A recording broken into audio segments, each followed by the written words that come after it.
Next technique is called captured twigs. Twigs are arms, so anytime you see a technique that talks about twigs, you know arms are going to be involved.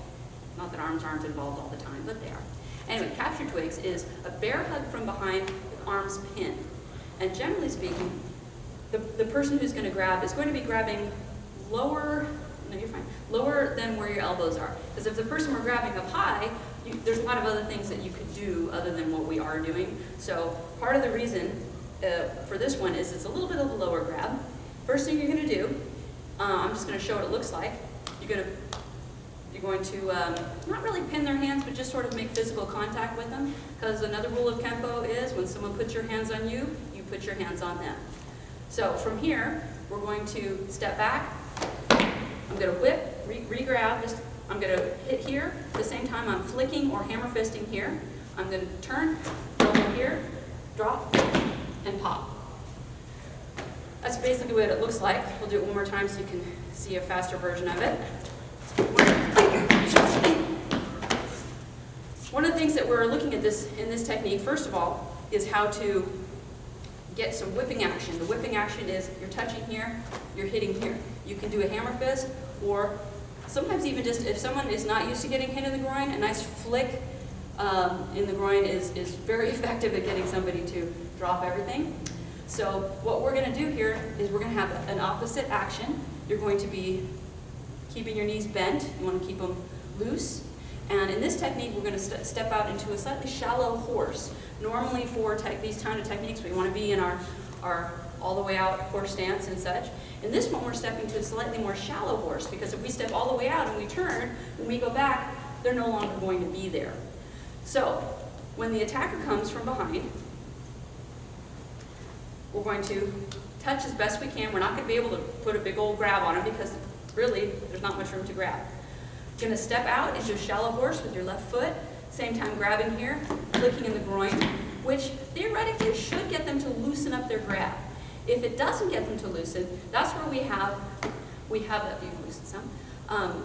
The next thing we're going to do is turn into a cat stance, shooting an elbow right into the chest.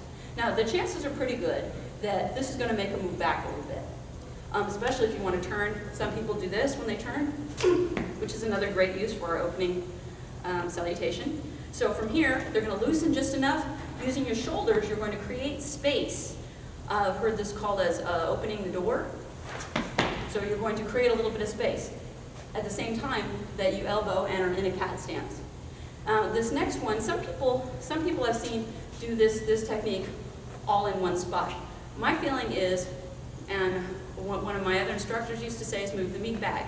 So when I turn here, I flick and I go, boom, he better move. If he didn't move, I need to hit him harder.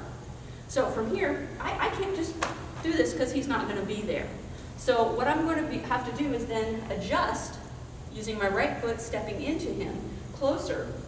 And this next part is a little hard to explain.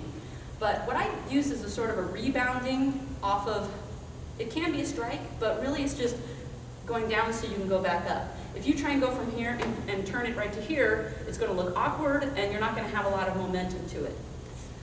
From here, what I like to do is step down, drop my weight down. It can be a strike, doesn't have to be, it can't be a strike, but you're going to bounce with using foot and hand landing at the same time, bounce and contour the body and hit right in the chin from here. So it's going to be bounce and up.